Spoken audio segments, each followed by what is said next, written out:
you. Bless you, thank you, and good evening all. Good evening. Good evening this side.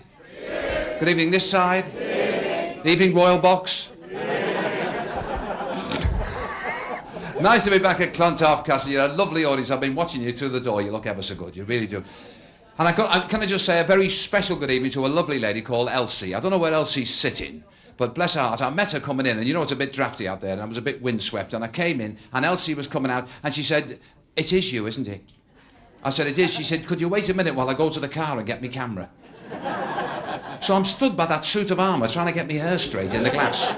And she come back with the camera. She said, "Here, you look through there and you press that." And she posed.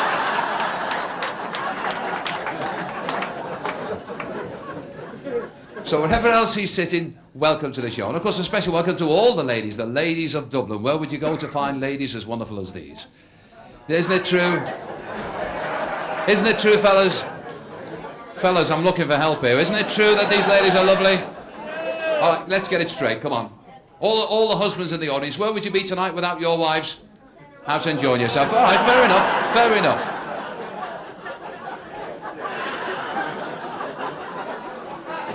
Irrespective of that, I think you girls are marvellous, and later on in the show, I will prove just how marvellous you ladies are. But I thought to kick things off, we'd do something rather special. I'm going to do something I never normally do. I'm going to start with a joke. Just for the girls, one joke. This is not a wife joke. It's not a mother-in-law joke. This is the joke about the lady who won the £2.5 million on the lottery. And the press come to the house. They said, "How do you feel?" She said, "What do you mean?" They said, "Are you excited?" She said, "I'm over the moon." They said, "Is it going to make any difference to your life?" She said, "In what way?" They said, "Well, like, will you give up working?" She said, "I'll give up working." "Oh, yeah." They said, "What about your husband?" She said, "What about him?" They said, "Will he give up working as well?" She said, "Why? Has he won something?" Quickie for the girls. Quickie for the girls.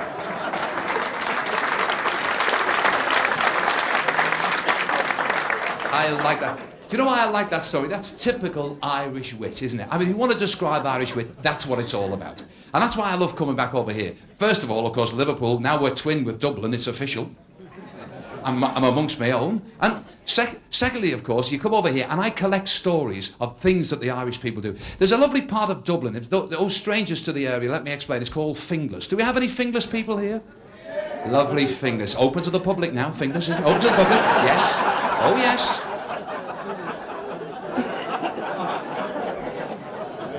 Only during daylight hours, but it's a lovely place. And you think this is a joke, but this is true. There is a sign on the outskirts of Finglas. There's a sign on every town in the world now that says, "Welcome to wherever it be," you know. But outside Finglas, there is a sign that says, "Welcome to Finglas." And underneath, somebody's put, "If you lived here, you'd be home now." Isn't that nice? A little bit of wit there. And you see, these days, I reckon we all need a little bit of wit, because today we have problems that you and I never had even 5 or 10 years ago. There's youngsters in the audience who won't realise how times have changed. But I'll give you an example. In the last 12 months, you and I, this side, that side of the water, we've had a major change in our lives. We've had to go metric, haven't we? All of a sudden, we've already had the decimal money. Now it's got metric measurements, and pints have gone into litres, and it's frightening, and it's causing trouble. Now, the little old fellow went to the do-it-yourself store. He said, "I want some wood." The bloke said, "Yes, and what kind of wood would you like?" He said, "I want 6-inch by 4-inch. And the fellow said, "You can't have that now."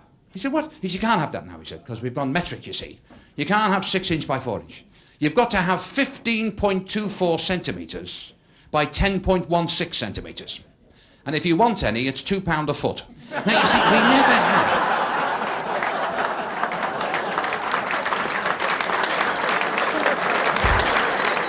But more of that later. First of all, we've got to determine who is in the audience or what I'm going to do. Because if you've never seen me before in your lives, or maybe you've seen me on television, you're sitting there thinking, what's he going to do? Will he do a quiz? Because I do quizzes on television. I do a thing called Crossfit. Have you ever seen it? It's a crossword puzzle game. I'm no good at it, you know, I just read the answers, that's my job. But see, people think because you're on the telly doing it, that you must be good. I was on a train recently going from Leeds to Glasgow, trying to do a crossword. And a smart aleck came up and he said, "If it's any help to you, 7-Up's lemonade." And I'm looking, and he's gone.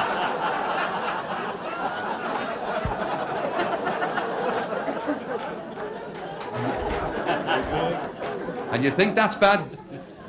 Some of you, 105 or 2 days younger than God, will remember I used to host a show called Nametune. Do you remember Nametune? It's a good show. I used to enjoy them. And I love music. I used to be a singer. I used to love Nametune. It was a great show. And the trouble is, of course, you're always going to get someone to come up and try you out on tunes. And I was in a pub, not a million miles from where I lived, and a fella came up and he said, I know you. I said, oh yeah. He said, yeah, you're off the telly. I said, that's right, yeah. He said, you're that Des Bygraves. Our first rule, never argue with a drunk, you know. I said, that's right, yeah. He said, you do that musical quiz on the telly, don't you? I said, yeah. He said, I've got one for you. Yeah, try and name this one. Try and name this, all right. Na, na, na, na, na. I said, Strangers in the Night. He said, okay, smarty. Who had the hit? I said, Frank Sinatra. He said, all right, all right. For the car.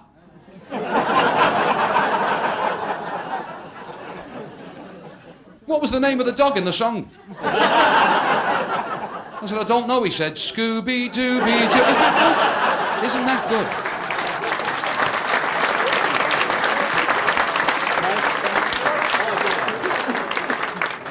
So if folks in the audience wonder what I'm going to do, I will not do a game show tonight. And funny enough, we have people in the audience who've probably never heard of me from Adam, because we have some friends I know from Australia in, and also from New Zealand. So wherever you're sitting, welcome to the show, welcome to Clontarf. And especially, I was trying to think, you know, off stage I was thinking, oh, New Zealand, can I think of a New Zealand story just to welcome them? And the only one I could think of was the Irish fellow who went to New Zealand for his week's holiday, you know, by ship.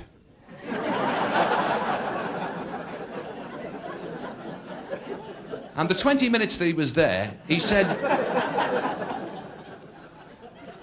I'll go and have something to eat. So he went into one of them greasy spoon restaurants, you know, and he said, I'd like the full Irish breakfast. And the girl said, what is that then? He said, well, it's the double egg and the sausage and the lots of bacon. She said, well, you can have the egg and you can have the sausage, but I'm afraid we don't have any bacon. He said, in the name of God. All the sheep in New Zealand and you've got no bacon. I can't believe it. So good to have New Zealand. We have other folks from the New World as well. We have some folks in from Canada. Remind me later to tell them a Canada story. Someone tell me afterwards a Canadian story. And also we have some Americans. I don't know where America are sitting, but the good news... Are you over there? I gather that you're from New York or somewhere, which is smashing, because I do one American story and it's about Texas, so I was lucky there. That was double lucky, that was. It's the only American joke I know, and it was told to me by my dad when I was this big. It was the Texas fella who was over here in Ireland, and he's doing the sightseeing. And he's going round, he's got the 48 cameras around his head. And he's out down Cork way, down Kinsale, and he's watching an old farmer digging up the spuds. And the Texan said, what are you doing? He said, I'm harvesting the potatoes. He said, you call them potatoes that big? They're potatoes? In Texas, we got potatoes this big. He said, yes, but we only grow them to fit our mouths, you see. So that'll be the only one.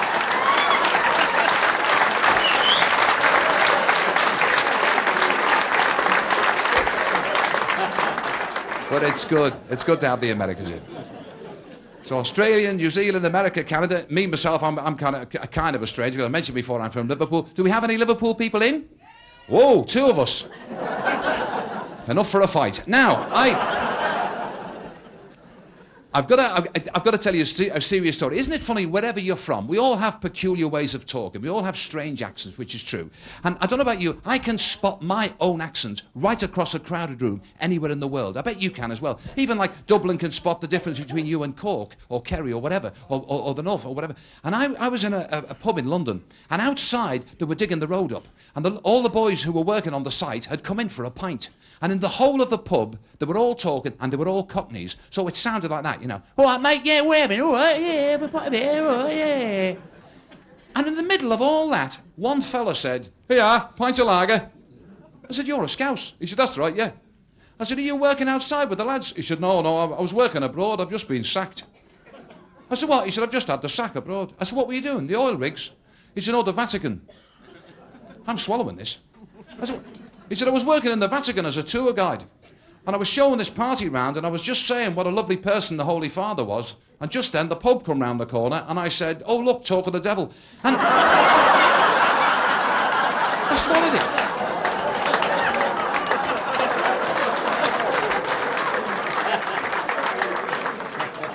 it. So let me tell you. This story could have happened in Dublin, Belfast, Cork, Glasgow, Edinburgh, Cardiff. It could have happened anywhere in the world, Toronto, New York. It happened in my town. Tell me if this isn't a true story. We have a pub called the Eagle and Child. It's a rough pub. This is a rough place. The piano has a bandage on it. It's a rough place. It's Saturday night. Everton have played Liverpool in a major cup tie, and through the door at 7 o'clock come 12 fellas, 6 in blue and white, 6 in red and white, and they sit by the bar at a big table and they're drinking pints of beer and whiskies all night. No trouble. 7 o'clock, 8 o'clock, 9, 10, lovely. 10:15, smashing. 20 past 10, they start arguing about the match, and the coats are coming off. I'll tell you something else, pal. So quick as a flash, the manager's over. He said, hey, come on, boys, please calm down. Come on, look, if you want to fight, go in the car park. This great big fella gets up and says to the manager, I'll come in the car park with you.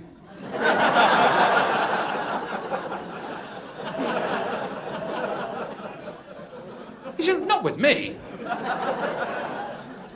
I mean, if you want to fight amongst yourselves, you know. He said, I heard you say. Go in the car park. So now the manager is going out to fight Schwarzenegger. On his way, he takes his wig off, gives it to the barmaid and says, mind that and watch the others. He's only gone 20 seconds, he's back in. He said, right, the rest of you outside. They said, what happened to Big Alfie? They go outside, Big Alfie's on the floor, gob split. They said, what happened to you? He said, I don't know. He said, I'm standing here, waiting for the manager, and this baldy fella come up and butted me on the face.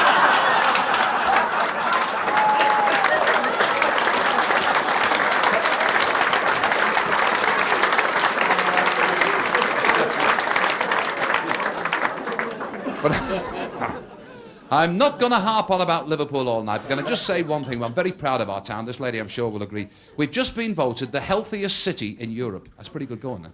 Liverpool, healthiest city in Europe. When the rest of you got Beijing flu, we never got it. Doctors refused to handle it. So there you are,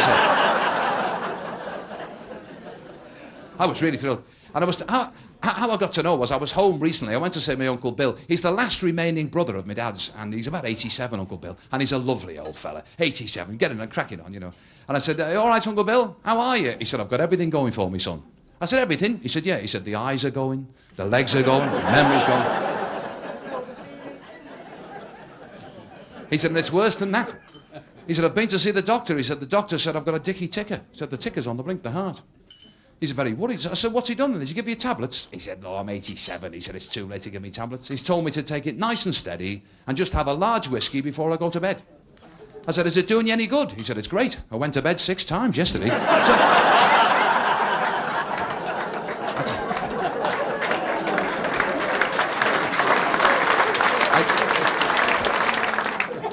I thought, what I'll do is, I'll take him for a drink, that'll calm him down. Because with due respect to other nationalities, I think where you and I score is, we have the world's best pubs. Now, I think we'll buy that one. I mean, you go to one of our pubs on a Friday night, you're with people you couldn't invent, aren't you? There's people that never live in the street, they must live in that pub. There's some wonderful people in there. The conversations are stunning, aren't they? You ever heard conversations from drinkers? Was it you or your brother that was killed in the car crash?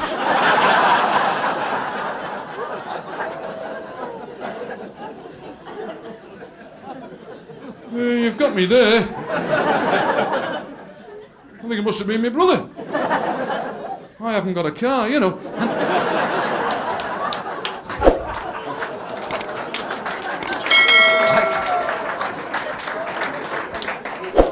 I collect conversations of people drinking. And we got a beauty in our local pub. There were 2 fellas, they'd been drinking for England and lost. And have you ever been in that situation where you've had that much that the head's gone but the mouth is still working? Do you know what I mean? And this one fella said to his mate, he said, so, what do you think of him then? And the other fella said, who? He said, hey, you know, the big fella. He said, what big fella? He said, you know, the singer. He said, big singer? Howard Keel? He said, not Howard Keel. The big fella. Foreign bloke. Vesti La Juba. He said, Pavarotti. Pavarotti. His mate said, he's a good singer. He said, good singer, pal. He's a brilliant singer. Have you ever seen him live? His mate said, no, you should have seen him live. Pavarotti. Albert Hall, London. Brilliant singer, Pavarotti. But I tell you what, he doesn't like you joining in.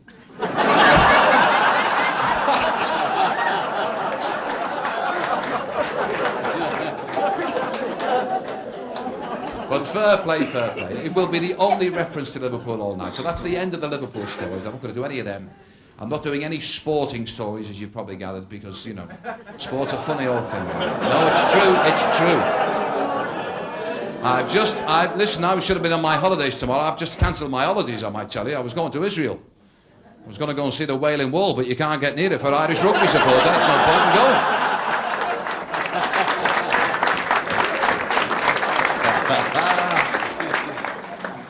I said, can you play me on with Swing Low, Sweet Chariot? They said, there'll be a lynch mob. I said, another. Never mind, it was close. So...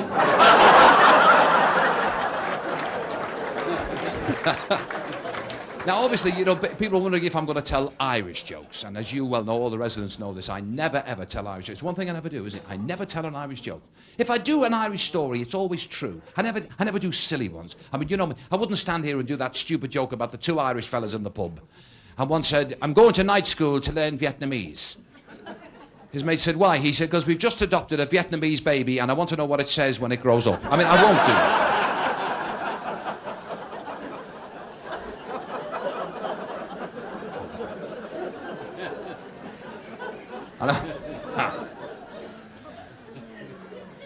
And I won't do the one about the two fellas on the border with the North, and they were digging in the field and they found 3 hand grenades.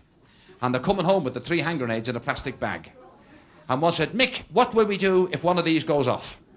And Mick said, we'll tell the police we only found 2. So I won't do that one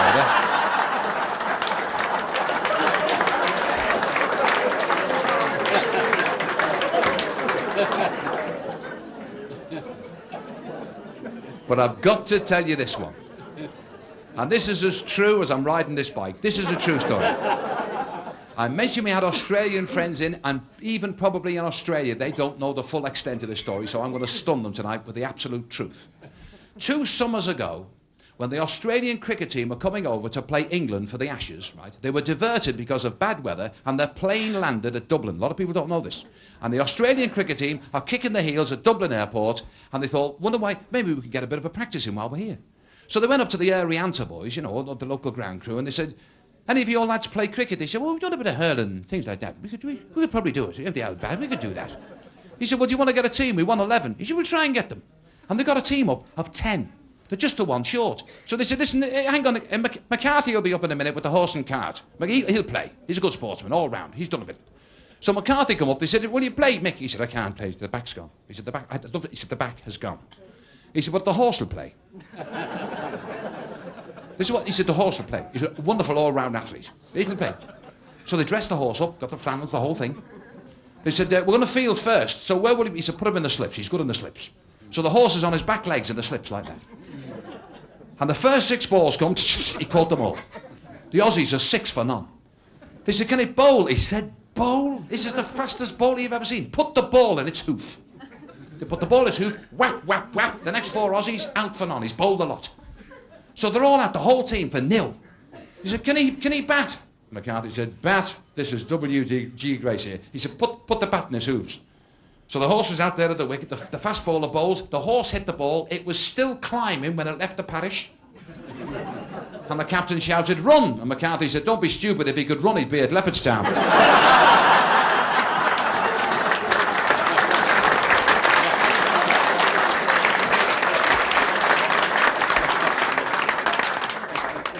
We might do some Irish stories later on. The most important thing, before I get stuck into the act, because obviously I haven't started yet, we're still waffling. When I get stuck into the act, the main thing we've got to remember is, of course, that we mustn't upset anybody. Now, I always do some religious stories, and I gather we normally get a nun a night in here. And I gather with Sister Regina and a couple and Reverend Mother are in, so I'll have to do... I'll tell you what happened here. How I started doing religious stories. I was on stage here one night and I was talking about how Dublin has changed since I was a kid. I used to come over with my mum and dad, this big, and I can remember, let me take you back. Can you remember O'Connell Street when one policeman could handle it on his own? Can you remember those days? The one guard could handle it. He was in total charge. And he used to say wonderful things, that guard. He used to say things like, if you're going to stand there, you'll have to move on. And there used to be lovely stories of the guards dealing with drunks coming out the pub. And the drunk would come up and he said, "Guard, could you tell me what time it is?" And the guard got his truncheon out. He said, "It's 3 o'clock." The drunk said, "I'm glad I never asked you at midnight." That's changed now. That's changed. You go O'Connell Street now, they're walking up and down in fives, aren't they? Have you seen them? Come over this side where there's no people. Come on, I'll walk up here, come on. Don't upset anybody. And I heard a lovely story about the fella who's come out the pub and he's just going to put his key in the car, and up come the 5 guards, and there's always one with the mouth. You know the fella? "Don't go near that car." He said, "What?" He said, "Don't put that key in that car." He said, "What are you talking?" He said, "Come here." He said, "I haven't had a drink." He said, "Never mind the drink, come here." He said, "Look at the face, you've forgotten the face." The fella said, "I have. What is it, guard?" He said, "I was in your class at school. You were the most short-sighted kid in the class. We used to call you Squinty McGinty.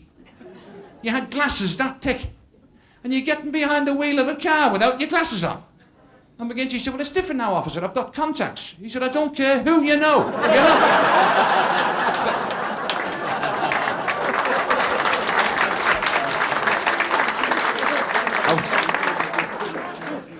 I started talking about the police and O'Connell Street, and then I suddenly got onto the fact that the most important thing I think I've missed in Dublin in all my years has been bus conductors. Now, we used to have sharp bus conductors in Liverpool. In London, they were sharp. But in Dublin, they were double sharp. Dublin bus conductors had answers this quick. Do you remember? "You stop at the Gresham Hotel on my wages." And bang!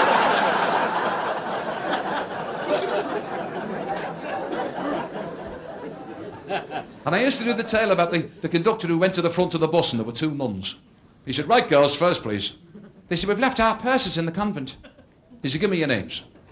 They said, "We're 2 of the sisters of John the Baptist." He said, "2 of the sisters of John the Baptist." He went down, 2 stops after he was back. He said, "You 2, off." John the Baptist was an only child.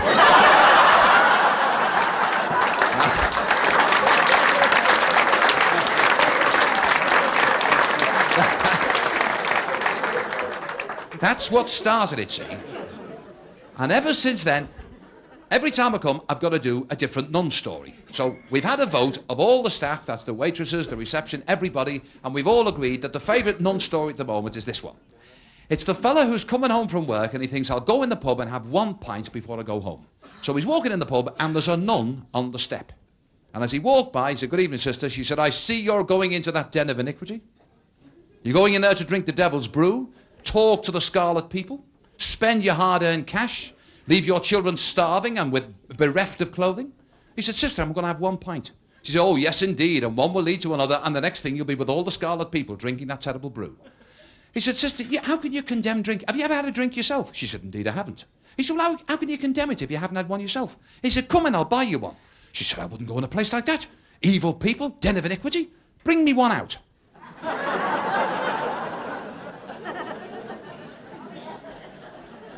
He said, "Well, what will I get you then?" She said, "Well, I hear the women drink gin." He said, "All right, I'll bring you gin out." She said, "Well, don't bring it in the glass, they'll know what you're doing. Bring it in a cup."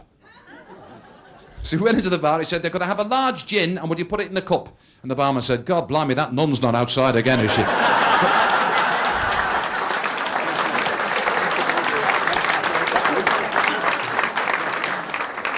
But by the by, we must crack on, we must crack on. Before I launch into the act and give the whole tirade, let me just say one thing about Clontarf, and I think you'll agree with this. We've had a good night so far. The meal's been good, the drink's flowing. Ray and the boys, excellent. Young Philip, a great singer. It's been a good night. And the best part of the whole evening, you've been in here a couple of hours, you still haven't had 1 commercial break. Now, doesn't that make a change? If this had been on your television, look at the commercials you'd have already had now. Wherever you're from in the world, you'd have already had ads like, "Mummy, why aren't my hands as soft as yours?" Because you're a bricklayer, son.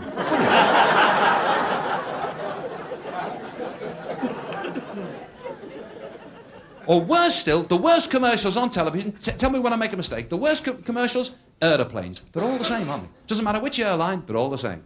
Aer Lingus, British Airways, Air Canada, Filipina, everyone on the plane is smiling. Have you ever been on a plane? Have you ever seen anyone smile on a plane? I mean, apart from a Japanese bomber pilot, have you ever seen?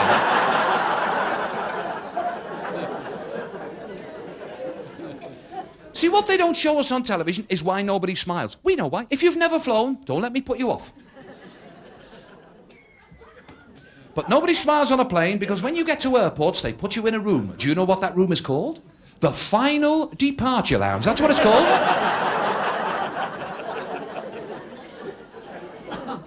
And as they lead you across the runway to the plane, be it night or be it day, there is always a man with a spanner fixing the wing. And you know what worries me? He doesn't get on. That's what worries me. So they welcome you aboard, they strap you in a seat, and they play music while they count the engines. Now, those who've never flown will not believe this, but it's remarkable the tunes they play on planes. They play things like, How Deep is the Ocean? There Goes My Everything. And that all-time classic, Hit the Road, Jack. And you're starting to feel a bit worried, that's all. But the next thing, the plane takes off, you're hardly leaving the floor, and the pilot speaks. Now, I don't know about you, I don't want to hear the pilot. I want the pilot to watch the road. That's what I want to do. I mean, bus drivers don't get up and walk around the bus, do they? And anyone who's flown will tell you, you can never understand a word the pilot says. True? Be it any airline you like, Aeroflot, Russia, any airline, every pilot sounds like this.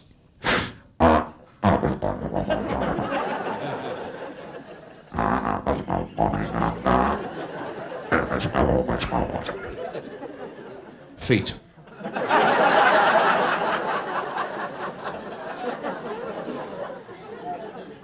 Now you're thinking, I'm only 12 rows away. What chance has ground control got with this thing?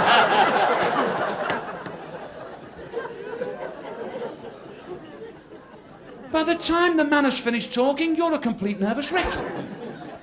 And that is the exact moment when the stewardess comes round selling whiskey at tuppence a bucket. Bam.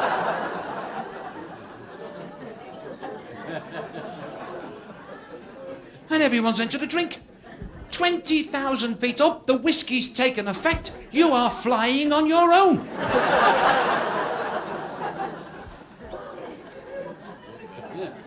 By the time you get where you're going, you're feeling no pain. And that's why foreigners think we're nuts. It's the booze on the journey. Do you realise the first thing a Spaniard sees of us coming off a plane is...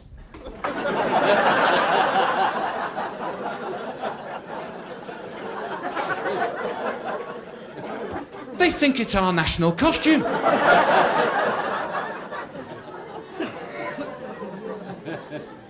Buenos dias, senor. What did they say? I'm taking no chances, I'm going to smack him in the mouth. And be honest, we're amongst friends. What is the point in you and me going to a place like Spain? No good to us, Spain, is it? It's always hot. We're not built for hot. Ladies in the audience, look at these men here. Count me in. Look at us fellas. Do we look like we're built for hot? Go on, look at his nose. Look at him. Give us lads 2 days in the Spanish sun. What are we like? We're all the same colour.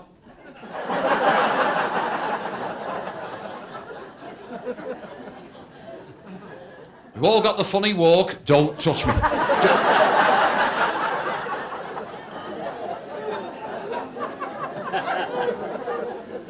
We all sing the same song in the showers.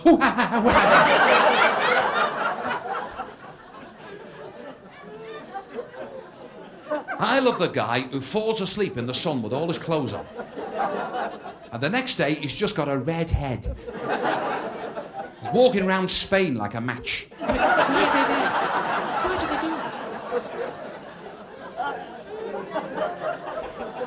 do it? You've seen them.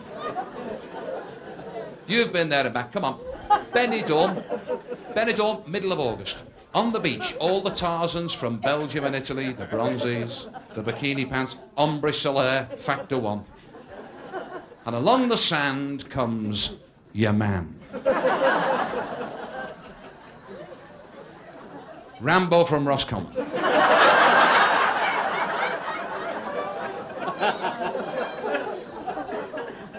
Flip-flops and socks.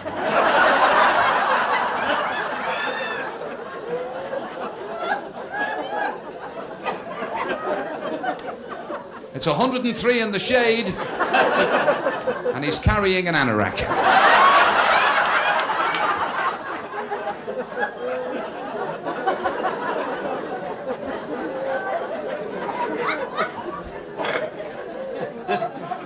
The Germans are diving into the sea.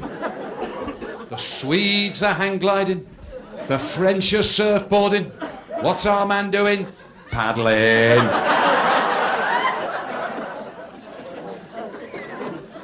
He's in 2 inches of water. And he's got the wife on a rock looking out for sharks. What's he doing there? What is he doing there? He's being ridiculous. That's what he's doing. And it's bad enough being on the beach. It's worse if we come off. Now, let's be honest, we're amongst friends and we can say what we want. You and I have always been held back with one special thing, and that is the fact that none of us ever have spoken English. Now, we never have. In our lives, you and I have just made the language up and we got used to that. We say things that baffle people who can speak English. We say things like, you know, don't turn round, but look who's behind you.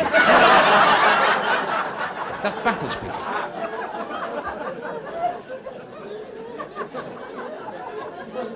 So we can't speak English, but we go to Spain and think we can speak Spanish. And we all do it. How do we speak Spanish? We talk slower and louder and put an O on the end of everything. That's what we do.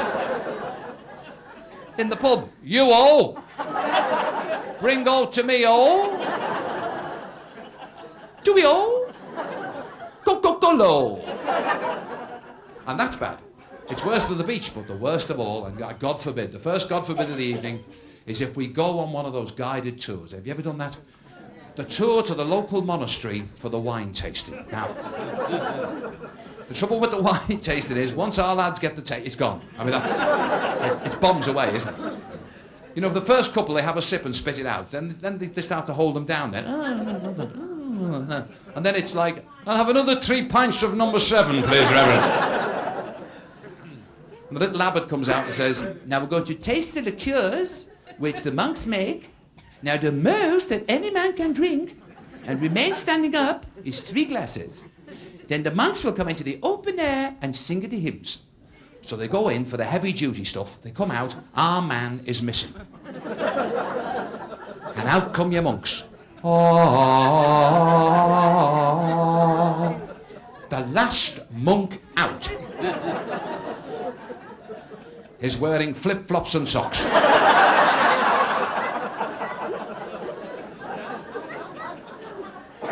World record, 3 glasses. This man has destroyed it by 2.5 bottles. And he's heard the singing and he wants to join the do.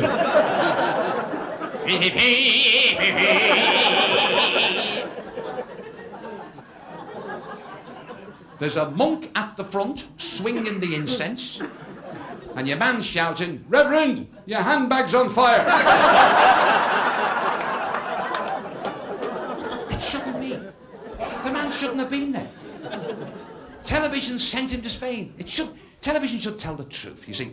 It should say on your screen at home that if you're going on your holiday, you go where you live. If you're English, you stay in England. If you're in New Zealand, you go down to Australia, Bondi Beach. And if you're Irish, you stay in Ireland. I mean, for me, and I'm not saying it because you're here, the most sensible holiday makers in the whole world are Dublin people. I wouldn't say it if it wasn't true. You know why Dublin people are most sensible? They always go to Wexford, don't you? Always go to Wexford. Oh, yes. You know why they go to Wexford? Because you can't get lost. That's why. Keep the sea on your left going down and on your right coming back. Can't miss it.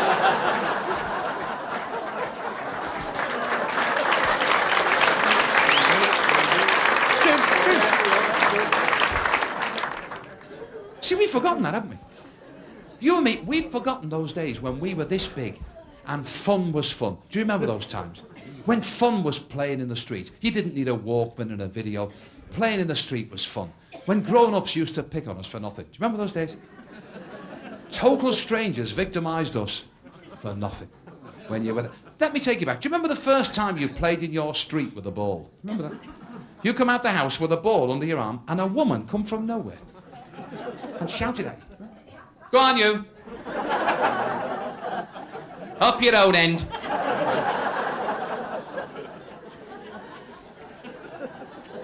you remember the classic? You're like your mother, you are. We never found out what that meant, but that was a special time. We've forgotten those days. Will those days come back? I'm not sure. I mean, I can remember a time, and so can you, when mothers used to call their children in. I mean, that was an art. Calling in kids. Do you remember that? Doors would open and beautiful voices trilled through the night.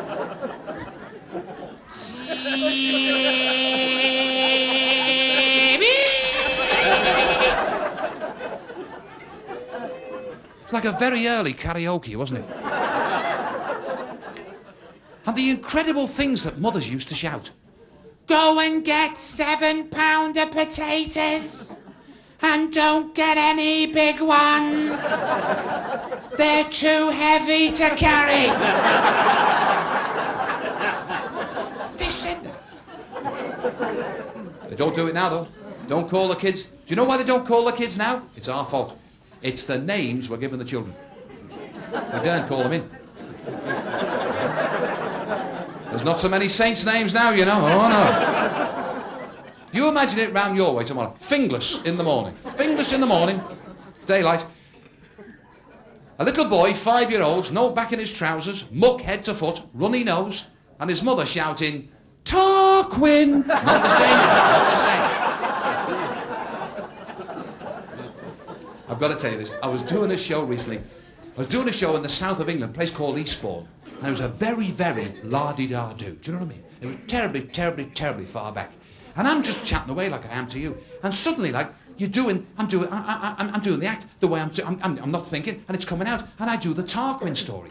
And when I came off, this very, very posh fella came to the dressing room and he said, I thought you were very funny. Oh. I said, thank you very much. He said, I love that story about Tarquin. Oh. He said, I can't wait to get home and tell Ensley and Tudor all about it. I could not breathe.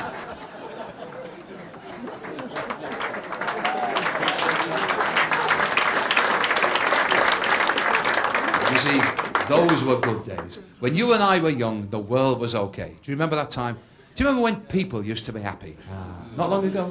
We were poor, but we were happy. Do you remember? You could go to somebody's house and they'd say, come in, help yourself. And they had nothing. Do you remember the old days? You go around now, they look at you through a hole in the door, don't they? Hello. Do you remember those times when science wasn't important? I mean, look what science has done to our lives. In our lifetime, be it all so ever so short, science has changed the way we live. It's given us things we didn't want. It's given us child-proof tops on aspirin bottles. Doesn't sound important, does it? Till you've got a blinding hangover. As soon as you want one, there's only the kids can get the lid off. Isn't it true? Science has given us computers. Look at the difference computers have made. Look what it's done to the post office, yours and ours. The post office have got machines worth millions of pounds now, specifically built to sort out letters quickly. There's one here in Dublin, there's one in Liverpool. They sort out letters at the rate of 15,000 letters a second. And when they're sorted out, they give them to a man on a bike. I can't believe it. I can't believe it. True. Now, I was talking to my brother about this, and I said, you know, the post office. He said, well, funny enough, he said, I'm taking the post office on. I said, no. He said, I am. He said, I'm fighting City Hall. I'm starting with the post office. He said, I reckon there's a foolproof way of having letters delivered on time, no messing. I said, what's that? He said, I don't use a stamp at all. I said, what? He said, no stamp. He said, what you do, on the front of the envelope, you put a completely fictitious name and address and no stamp. And on the other side, you put, if undelivered, please return to, and the name and address you want it to go to. And works every time. But you see, we shouldn't have to worry about things like that. Times are changing. There are things you can't do now you could do 10 years ago. You can't be sick now. God forbid. Have you tried being ill recently? You can't go to the doctor and tell him you're sick, can you now? You've got to ring him up. and say, I'm thinking about being sick in June. You can't. You can't run into a surgery with a knife in your back and shout shop. When you're lying in a pool of blood, the nurse is saying, you should have rung before you came, you know, there's a queue here. And you get in to see doctors. Aren't they sharp with you now, doctors? Aren't they sharp? If there's any in, bless your hearts, we love you. But you're sharp. Doctor, every time I do that, it hurts me. Well, don't do it. What? And they give you that wonderful advice, don't they? Go home, drink 12 pints of water, and stay in bed. Have you tried that?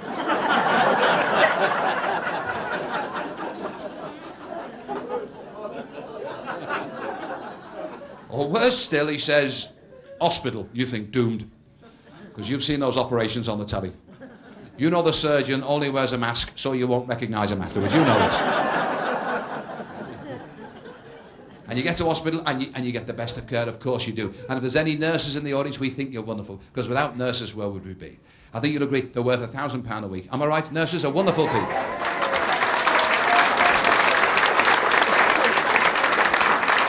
And I mean that because nurses do things that nobody else in the world can do. Let me tell you about nurses. They can do things like this. Nurses can wake you up to give you sleeping tablets. Nobody else can do that. It's a gift.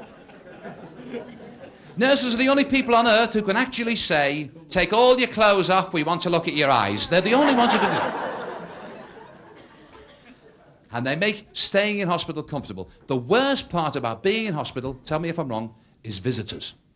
Now, fellas are bad enough. Fellas come to visit you, they sit at the foot of the bed, they talk to you for about 20 seconds, and they start doing this then. They go, I wonder what's wrong with him. You don't look right. But the worst visitors of all have got to be the ladies. Now, ladies, the worst visitors of all, ladies. I mean, you come to hospital to cheer somebody up, you walk through the door, it's like Jekyll and Hyde. You've gone to a fella's bedside to make him feel better, and what do you say? Hello, Jack.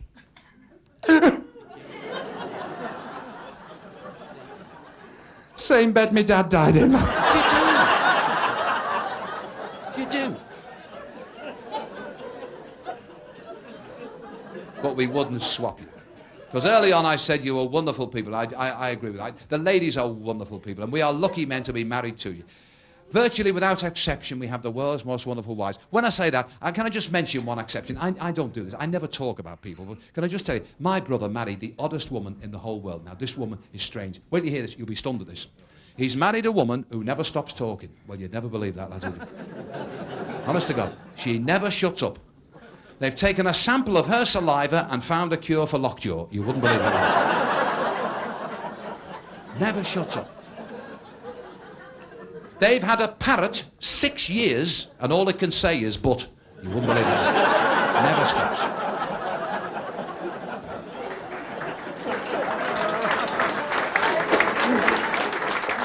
And worse than that, she's not the full ticket. Do you know what I mean?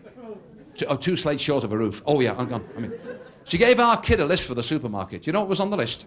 Margarine, eggs, trees. He said, what's this trees? She said, I can't spell broccoli. I mean, what's that? What's that?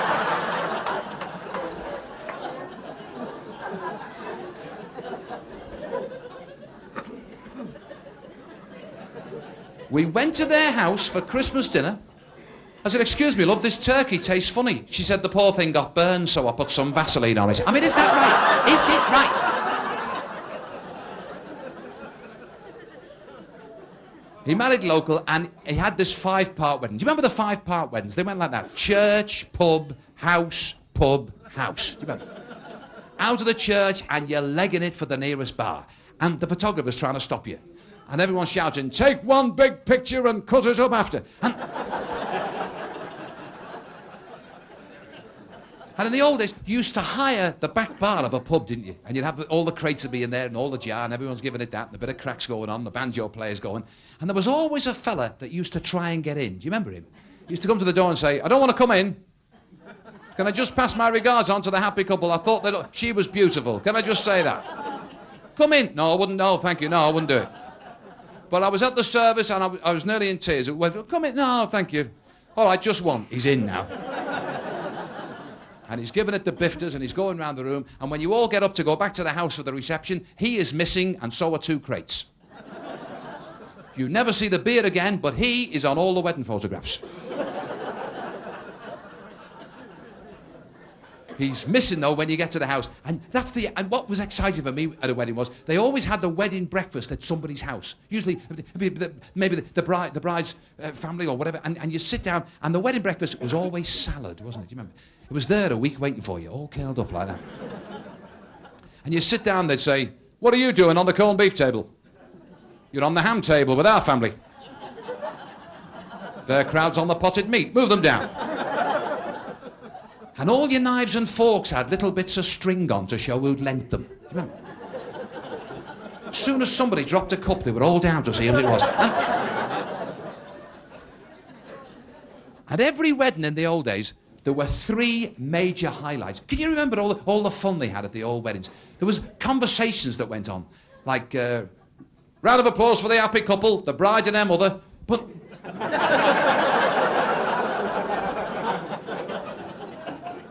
There were 3 major events. Let me go back. I'll give you reverse order. The 3 major things at every wedding, reverse order. So we're starting with bronze medal position. Bronze medal highlight was the bride's father's speech. Do you remember the bride's father's speech? Order now. Bride's father. One of our own. Go on, Jimmy, speak up, love. What a wonderful speaker that man was. Do you remember? What a gift of his native tongue. Well,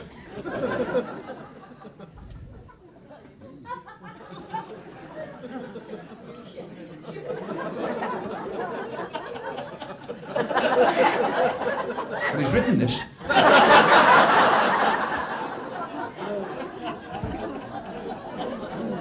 The second highlight was the entertainment.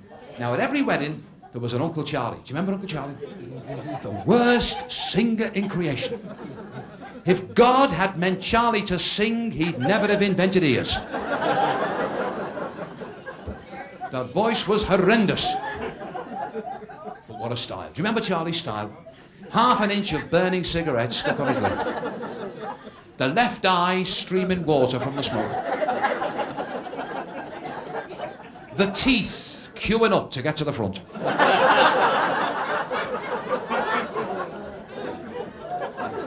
But when Charlie sang, glasses broke. Very few hit him.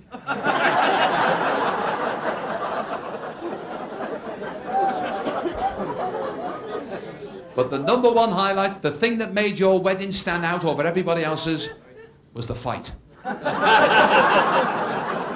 Now the fight had been bubbling since the engagement, hadn't it? But it always started when Uncle Bill decided to toast the happy couple. I'd like to... Yes, sit down, Billy, sit down. I'm all right, I'm fine. You're bad enough at the funeral. Sit down, I'll be all right. I'm just going to say a few kind words. I will not sit down. Let's see. Something about the newlyweds. Lovely people, especially the boy. My favourite nephew. Lovely boy. Far too good for the girl, if you ask me.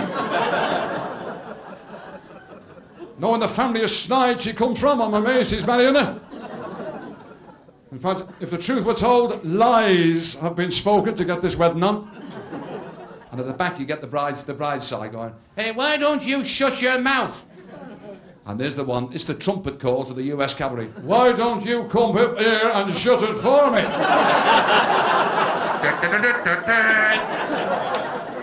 The chairs are out, the bottles are up, the heads are going in, there's fellas leopard, and women always stand in the middle, and go, "Ah!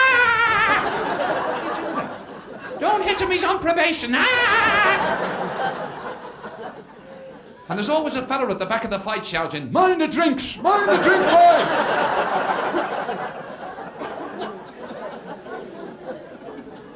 And the police come, the guard would arrive, and they didn't want to come in. They used to knock on the door with a sponge. "Maybe they've gone home." "I don't think so, we better go in." And the guards had burst in, and there'd be 200 bodies all over the floor. Heads bleeding, cuts, the whole thing. "What's the trouble?" "No trouble, officer. We was doing the hokey-cokey and we bumped into each other." wonderful moments. Changed now, of course. Weddings have changed since then. Mind, look at us, we've changed since then as well. All the married couples, I bet you'd agree now. All the ladies, wouldn't you agree your husband's changed since you married him? For better or worse? I'm sure. And I'll bet the lads, if they were on their own, the boys would admit that they, I mean, all the... I'll tell you what, we'll try and prove it now, all right? This will be interesting. All the husbands in the audience. Now, I don't want a show of hands on this. A nod of heads in the dark will do, boys, all right?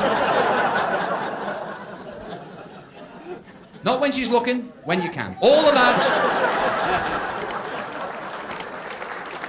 I think you fellas might agree with this. One of the worst times to be a husband, tell me when I make a mistake. One of the worst times, Christmas. You know that 2 or 3 weeks before Christmas every year, when your wife says to you, this year, don't buy me anything. I want nothing, spend it on the kids. Have you ever tried giving your wife nothing for Christmas? Have you tried that? Don't bother, it's the kiss of death, right? Christmas morning. Yeah, Johnny, I got you a train set. Yeah, Mary, I got you a dolly. I didn't get you anything, love, because you said not to, you know.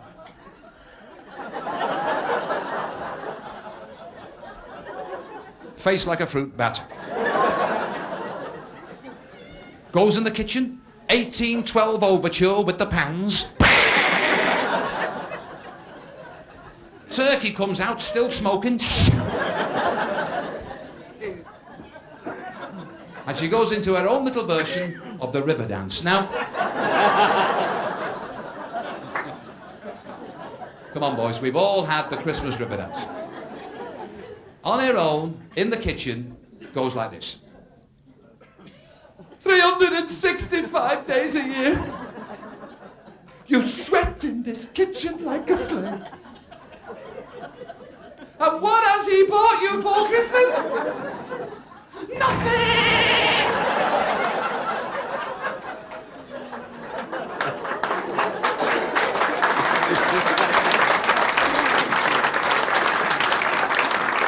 I was only joking, love, I got you this bracelet. Oh, you shouldn't have. But we wouldn't swap it. And all night, I've been saying, you and I are brilliant. And you've proved it. You've been a brilliant audience, and bless your hearts. The only thing I haven't done this evening so far is tell a joke. So I thought what I'd do is, to finish off, I'll try and tell you, I can't tell jokes, but I'll just try and tell you one joke. And it's dedicated to all the people who visit Ireland for the first time. And I know we have friends here from abroad. And it's dedicated to all those people who've tried to drive around Ireland. Now, Ireland is a beautiful country, but it has roads in places and not in others. And not every road in Ireland is like the M1 going to the airport. It isn't that long ago when the M50 never went very far. You paid money in a toll gate and 20 yards later you were in someone's backyard. Now that's changing. First time I stopped and I argued with the fella. He said, we're taking the money to build the road. That's why we're taking it to see.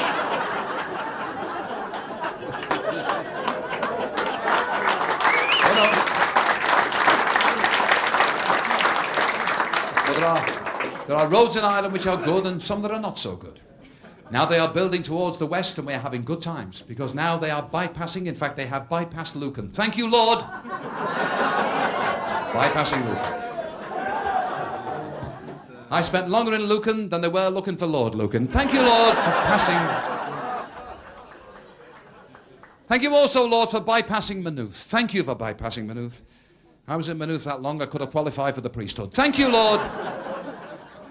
May you continue with the road all the way to Sligo, because further on, the road narrows, and it does get narrow. And there's roads there, and just because there's grass in the middle doesn't mean they're dual carriageways. But let's concentrate on the good road. Let's go to the M1, the motorway. For the American friends in the audience, we'd call it a freeway. It's the 3 lanes either side and the lane in the corner for breaking down. And you break down, oh, it's up here then, right. And it's Sunday morning. There's a young fella, his father's bought him a brand new Jaguar car for his 21st birthday, and he's out on the M1 going towards the airport. Sunday morning, he's given that car some stick. He's got the full kit. He's got the digital watch and the sovereign ring. He's got the tattoos on the knuckles, love, hate. He's given it some stick. He's got the window open, he's holding the roof on with one hand. And as he races along, he looks across, and on the hard shoulder, broken down, there's a little old Volkswagen Beetle, about 40 years old. The boot's up, because that's where the engine is. There's steam coming out. There's a little old farmer with a cap scratching his head, looking in. Young lad, beep, screecher brakes. He said, what's wrong, Grandad? He said, I don't know. He said, it's blown up. It's finished. The tongue's hanging out. He said, well, you can't stand here freezing cold. He said, I've got a tow rope in the Jag. Why don't I tow you to the next garage up? He said, would you? He said, yeah. So he ties him up. He said, now listen, I'll take this steady, but if you think I'm going too fast, flash your lights, all right? If you want me to stop altogether, hit the horn. Okay. He said, okay. He's towing him up the motorway about 30. A young fellow in a Mercedes glides alongside the Jag. Window goes down. Driver went, me, me, me, me, me. Jaguar driver thought, wait a moment. He's after him.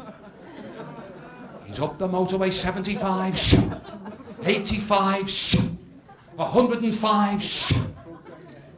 There's a policeman in a car on a motorway bridge, watching them going underneath.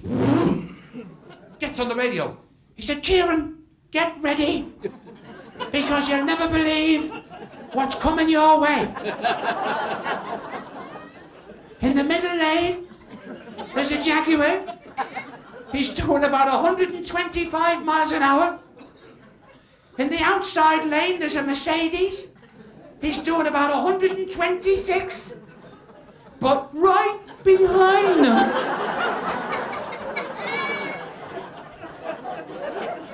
there's a little old fella in a Volkswagen Beetle. He's flashing his lights. He's honking his horn, and they won't let him past.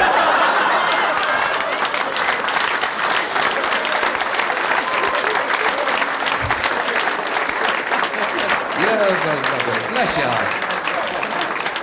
Ladies and gentlemen, you've been a terrific audience. Bless your heart. You know, the greatest thing you can give a child is time, and certainly the greatest thing you can give a talker is time. So on your very special night out, thanks for giving this talker some of your time. Good night. God bless you.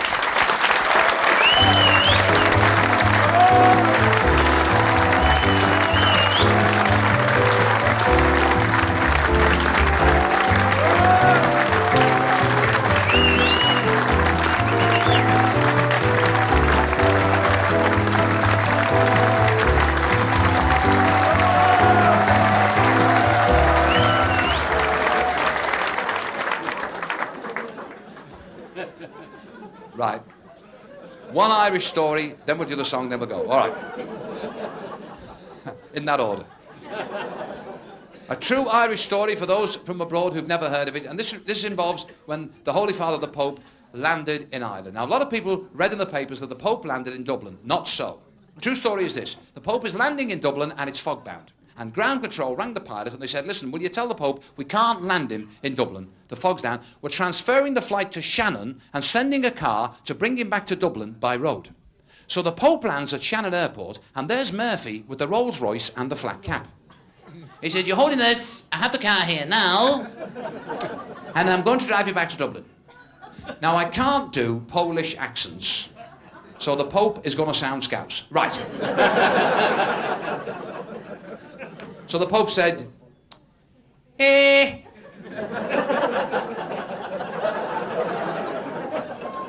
this car right-hand drive? Murphy said, It is, Your Holiness. He said, I've never driven one of these. Give us a go. Murphy said, I'm supposed to be driving you. He said, well, I've got my documents. Go on, don't be mean. Give us a best. So the Pope's driving the car, and Murphy's in the back with the cap on.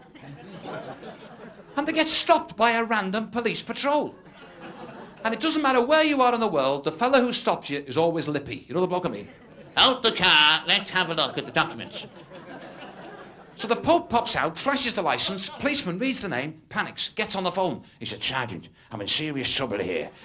I've stopped somebody very important, I don't know what to do. The sergeant said, well, how important is he? He said, well, he's higher than you for a start. He said, what about the inspector? He said, no, he's higher than the inspector. He said, what about the superintendent? He said, listen, he's higher than the superintendent. The sergeant said, in the name of God, who is he? He said, I don't know, but he's got the Pope driving him.